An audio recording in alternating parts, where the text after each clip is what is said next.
Hello animators, in this video we know how to update Blender and keep old settings and old add-ons with new version. Let's start. Go to File Defaults and save Startup File, and close the Blender software.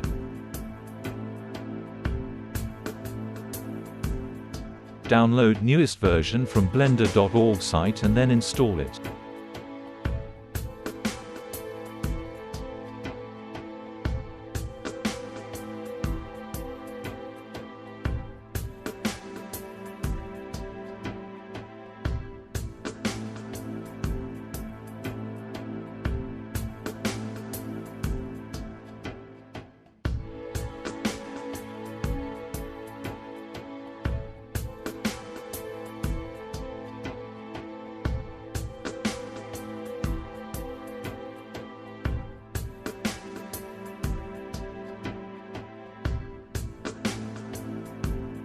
Open New Blender, click Load 3.5 Settings. Now you get old settings and add-ons in new version of Blender.